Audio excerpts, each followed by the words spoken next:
चुनाव आयोग ने उद्धव बनाम शिंदे विवाद में शिवसेना का चुनाव चिन्ह और शिवसेना ये नाम दोनों पर रोक लगा दिया है। अब उद्धव गुट ने शिवसेना के नए निशान और नाम के विकल्प चुनाव आयोग को भेज दिए हैं। उद्धव गुट ने नए निशान के लिए 3 विकल्प दिए, त्रिशूल, उगता सूरज और मशाल का विकल्प दिया।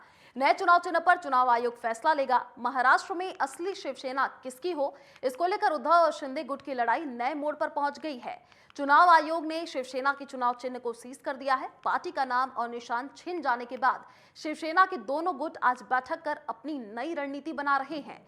मुंबई में उद्धव गुट की मीटिंग मातोश्री में हुई। बैठक के बाद उद्धव गुट ने चुनाव आयोग को नए निशान के लिए 3 विकल्प दिए हैं। इसी विषय पर हमने उद्धव गुट के पिंपरी चिंदवड शहर के अध्यक्ष सचिन भोसले से बातचीत की और उन्होंने कहा कि हम चुनाव आयोग के इस फैसले से सहमत नहीं हैं। न जानिए फैसला कौन ले रहा है, लेकिन हम हारे नहीं हैं। हम इस फैसले के खिलाफ सर्वोच्च न्यायालय जाएंगे और ये जो रोक लगी यह कुछ समय के लिए ही लगी है और हम अंधेरी के उपचुनाव में जीत के साथ इसका उत्तर देंगे।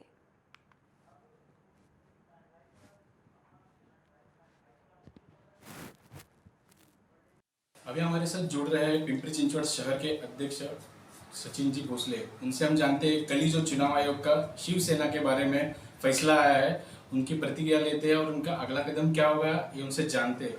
तो सर, कल ही जो चुनाव आयोग का फैसला है शिवसेना के बारे में, जो शिंदे गट को ही नहीं मिलेगा या धनुष्य बाण जो अपना चिन्ह है और ठाकरे गुट को ही नहीं मिलेगा, तो आपका क्या सर प्रतिक्रिया है इस पर?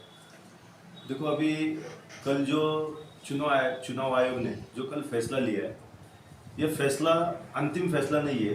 ये खाली जो अभी अगला जो चुनाव होने वाला है अंधेरी विधानसभा में, उस चुनाव के लिए चुनाव आयोग ने टेम्परेरीली बोला है कि दोनों भी ये पार्टी का सिंबल भी यूज नहीं कर सकते और शिवसेना का नाम भी यूज नहीं कर सकते। लेकिन जो भी है, चुनाव आयोग ने जो फैसला दिया है उसके खिलाफ हम सुप्रीम कोर्ट में अपील कर सकते हैं। वो हमारे पास अभी भी रेमेडी अवेलेबल है।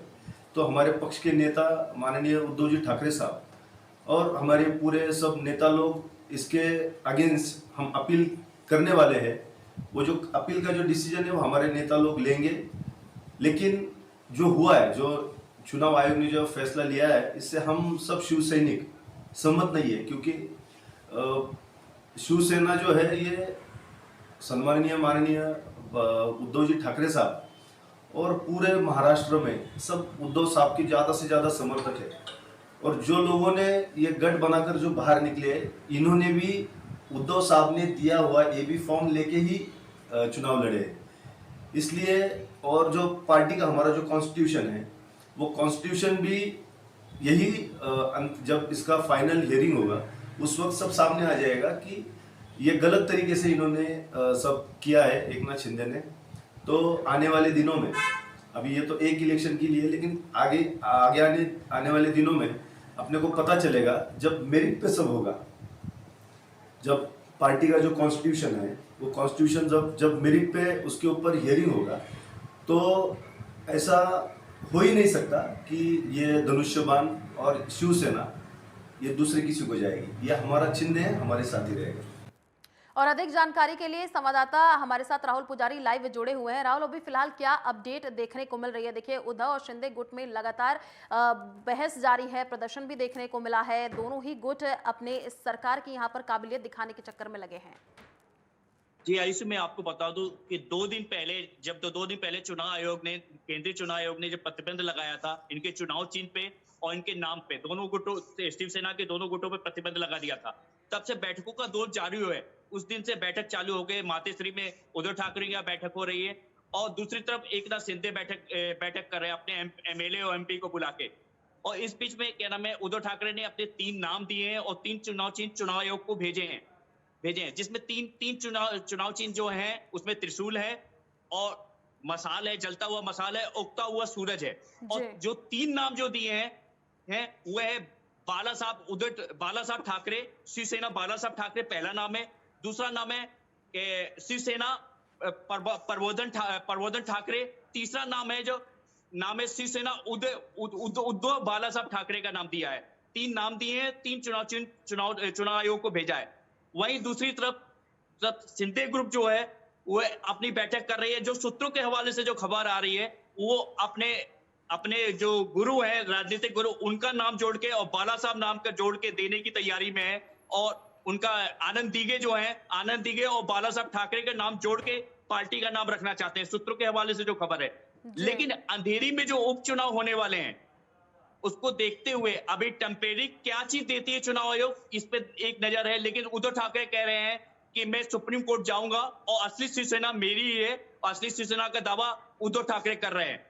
लेकिन इस बीच में एक नाथ शिंदे भी, उनका कहना है कि ये विरासत की लड़ाई नहीं है, ये जो कार्यकर्ता हमने जो 15-20 साल इसमें खपाए हैं, उसको देखते हुए शिवसेना हमको मिलनी चाहिए।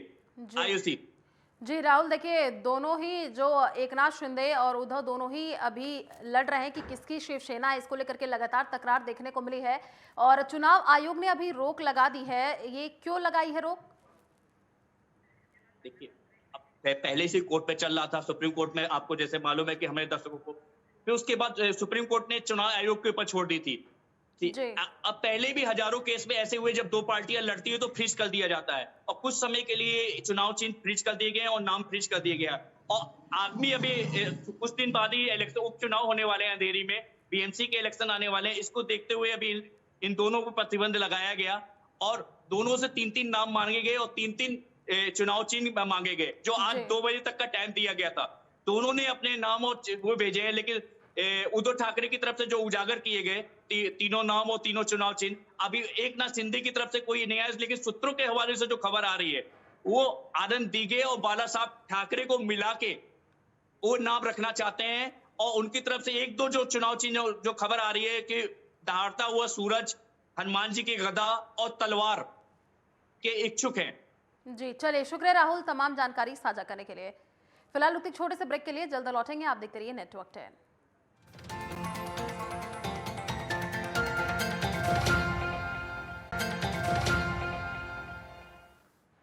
ब्रेक के बाद आपका स्वागत है। चलिए बढ़ते अगली खबर की ओर। भारी बारिश के कारण वासिम जिले में काटे गए सोयाबीन की 60 से 70 हजार एकड़ जमीन को भारी नुकसान हुआ है।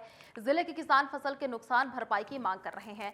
वासिम जिले में आपको बता दें कि खरीफ की मुख्य फसल सोयाबीन है और इस साल सोयाबीन 3 लाख हेक्टेयर में बोया गया था।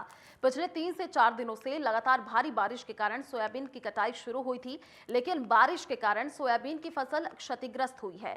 खेतों में कटी हुई सोयाबीन पानी के कारण सड़ रही है और फलियां अंकुरित हो गई हैं। कटाई के मौसम के दौरान इस बारिश के कारण बलरेजा चिंतित हैं। आपको बता दें कि कई परिवार तो साल भर अपनी रोजी रोटी खेती के सहारे कमाते हैं, लेकिन बारिश की वापसी से किसान आर्थिक संकट में हैं और उन्होंने सरकार से मदद मांगी है।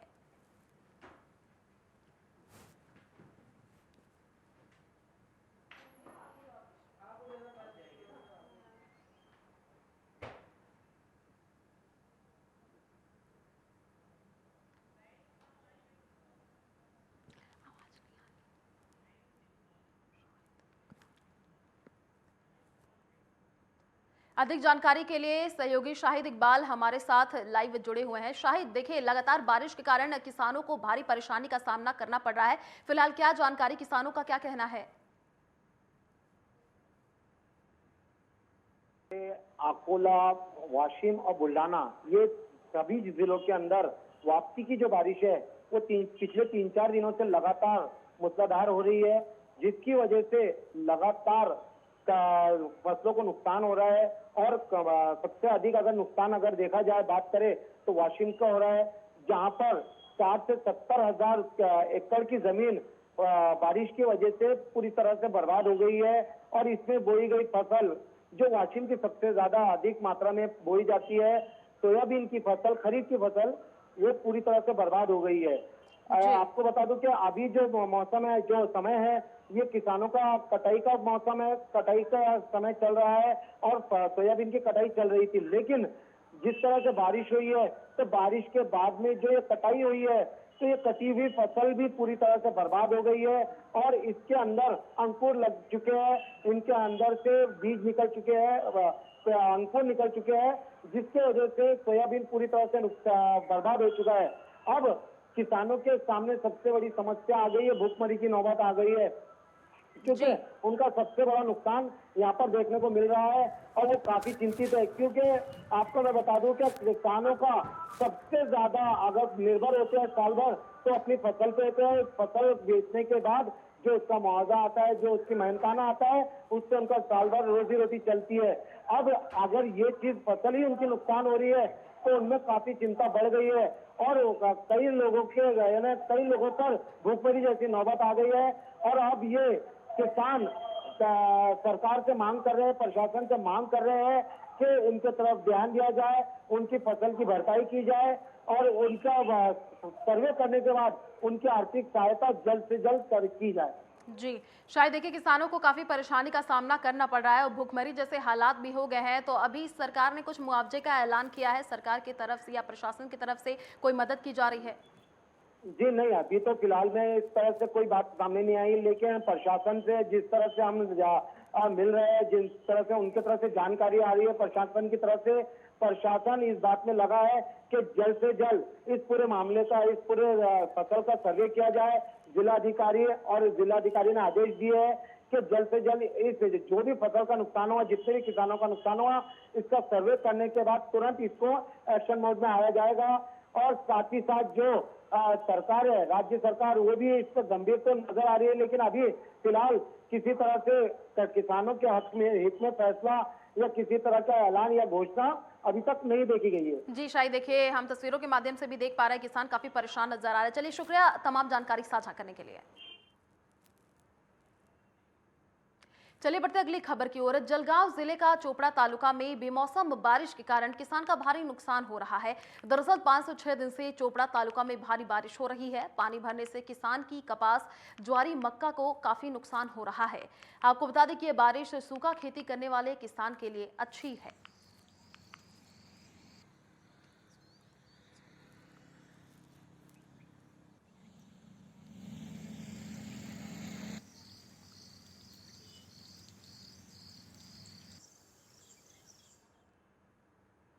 बुल्ढाना में शेगागांव खामगांव रोड पर सड़क हादसा हो गया, जिसमें बस में बैठे 6 यात्री और बस का ड्राइवर गंभीर रूप से घायल हो गए, जिसके बाद सभी घायलों को खामगांव के अस्पताल में भर्ती कराया गया है, जहां उनका इलाज जारी है।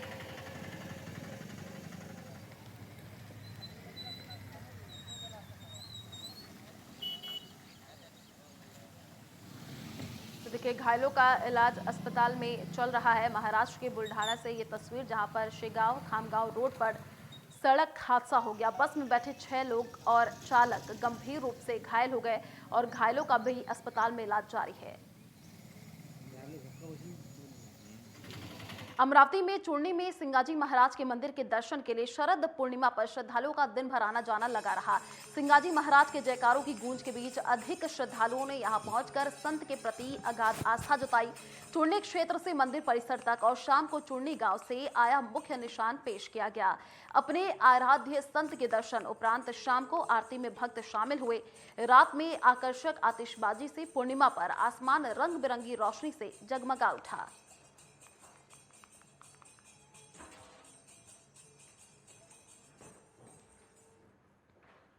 ईदे मिलाद के दिन जुलूस मोहम्मदिया का आयोजन बड़े अदब के साथ निकाला गया। इस पर मुसलमानों ने कारंजा के कमरगांव में निकाले गए सार्वजनिक जुलूस में ड्यूटी पर तैनात पुलिसकर्मी आकाश खंडारे का वर्दी में डांस करने का वीडियो वायरल हुआ, जिसके बाद वायरल पर पुलिस विभाग ने गंभीरता दिखाते हुए कार्रवाई कर उसे सस्पेंड कर दिया।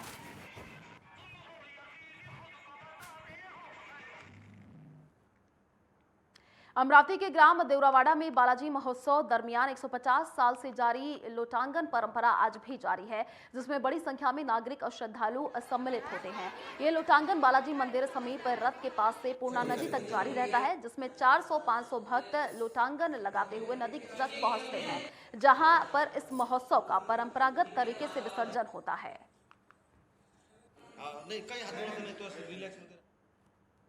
जलगांव के भुसावल तहसील के पिंपल गांव में बिना लाइसेंस कृषि केंद्र चलाने वालों पर कार्रवाई की जा रही है। इस बीच एक व्यक्ति को कृषि अधिकारी ने छापा मारकर 6 लाख के कीटनाशक माल के साथ गिरफ्तार कर लिया है।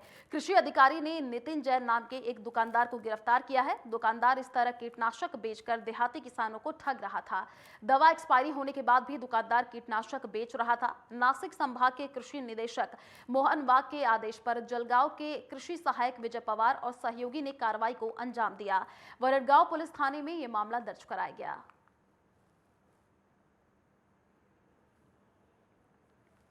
नासिक के कलवाड़ स्थित सप्तशृंगीगढ़ पर कोजागिरी पूर्णिमा के मौके पर कई राज्यों से आए कांवड़ियों और तृतीय पंथियों ने विशेष शोभा यात्रा निकाली।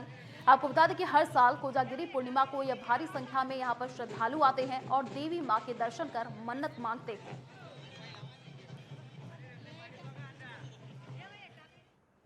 चलिए फिलहाल इस बुलेटिन में इतना ही। देश और दुनिया की तमाम बड़ी अपडेट के लिए आप देखते रहिए नेटवर्क 10। जय हिंद।